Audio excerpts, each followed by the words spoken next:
नाज़रीन अवामी न्यूज़ में खबरों सिलसिलो जारी है। इन वक्त गोट की मां खबर ॾींदालूं संत तजारत एंटी करप्शन खाते सिंध जे सूबाई वज़ीर ॾियाम इकराम अल्लाह धारेजो चयो आहे त पाकिस्तान पीपल्स पार्टी जी हुकूमत सिंध सूबे जी अवाम जी हक़ीक़ी ख़िदमत कई है। इन पंहिंजे दौर में न रुगो नौजवाननि खे रोज़गार फराहम कयो है पर रिकॉर्ड तरक्याती कम बि कराया आहिनि। अहिड़नि ख़्यालनि जो इज़हार इन महर ग्रुप जे अहम अॻवान एडवोकेट राव मोहम्मद लुकमान ऐं संद साथियुनि समेत पीपल्स पार्टी में शमूलियत जे मौक़े ते ख़िताब कंदे कयो। हिन एडवोकेट राव मोहम्मद लुकमान राना दिलदार ऐं संद साथियुनि खे पीपल्स पार्टी में शामिल थियण ते भलीकार कंदे चयो त इहा ख़ुशी जी ॻाल्हि आहे त नवनि ईंदड़नि दोस्तनि पीपल्स पार्टी जी क़यादत ते एतमाद जो इज़हार कयो आहे ऐं हाणे असां इन्हनि खे पाण सां गॾु वठी हलंदासीं। उन मौक़े ते Rao Akbar, advocate Rao Kamran, Rao Mursaleen, Rao Irfan Ali, advocate Rana Javed, Rao Adnan, advocate Rana Sajid Ali, Rana Babar Ali, Rana Dilshad Ali, PP J ज़िला जनरल सेक्रेटरी सिकंदर अली लाखो, अख्तर खान सांगड़, अब्दुल मजीद लाखो, सलीमुल्लाह खान कलोड़, बगन खान कलादी, डीएसपी हाफिज अब्दुल कादिर चाचड़, सैयद इम्तियाज अली शाह, असिस्टेंट कमिश्नर एजाज अहमद आले पोटो, सीएमओ रज़ा हुसैन खोसो ऐं ॿिया पिण मौजूद आहे। सूबाई वज़ीर ॾियाम इकराम अल्लाह धारेजो वधीक चयो आहे त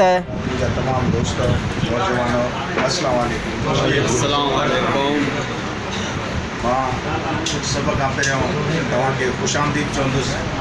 तव्हां दोस्तनि पाकिस्तान पीपल्स पार्टी ते एतमाद जो इज़हार कियो आहे, पाकिस्तान पीपल्स पार्टी में शमूलियत जो ऐलान कियो आहे। मां तव्हां सभिनी जो शुक्रगुज़ार आहियां।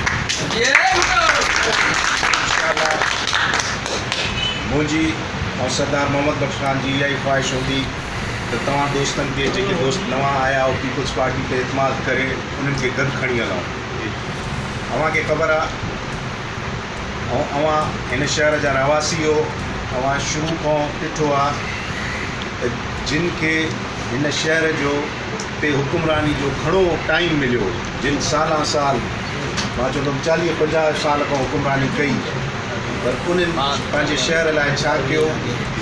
वॾनि उहिदनि ते फ़ाइज़ रहिया, वफ़ाक़ी वज़ीर रहिया, वज़ीर आला रहिया, पर राव साहब तव्हांजी बिरादरी खे मां सलाम पेश कंदुसि।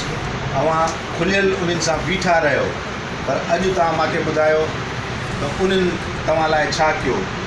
राव बिरादरी में हुजणु त ईअं खपे हा, अॼु तव्हांजा वॾा वॾा ऑफिसर हुजणु खपनि हा।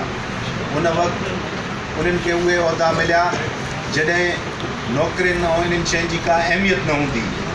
डायरेक्ट DSP बि थींदा, डायरेक्ट SDM बि थींदा, पर सिर्फ़ु मां तव्हां लाइ नथो चवां, ॿियनि माण्हुनि खे बि मां उन्हनि खां बि सुवालु कयां थो त हाणे जेके अॼु दावा कनि था, सिंध जूं ॻाल्हियूं कनि था, ज़िले जूं ॻाल्हियूं करनि था, गैस जी रॉयल्टी जूं ॻाल्हियूं कनि था ऐं वॾा वॾा दावा कनि था त असां इक़्तिदार में अचूं त हीअं कंदासीं।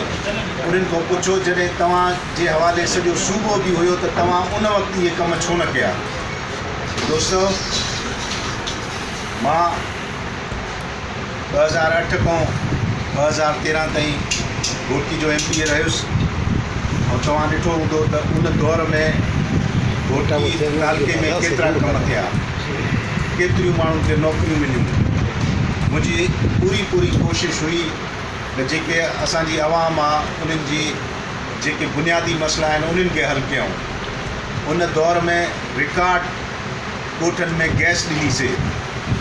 तव्हां अॼु बि वञो कचे में जेके रोड ठहियलु हूंदा उहे उन दौर जा ठहियलु हूंदा, छो त असां यकीन रखूं था आवाम जी ख़िदमत में। मां तव्हांखे यकीन ॾियां थो, मां ऐं सरदार मोहम्मद बख्श खान पूरी कोशिशि कंदासीं तव्हांजे एतमाद खे पूरो लहूं। मां तव्हां लाइ हाज़िर आहियां। मज़ीद खबरों और तफसीलात के लिए विजिट करें हमारी वेबसाइट www.awamiNewsHD.com।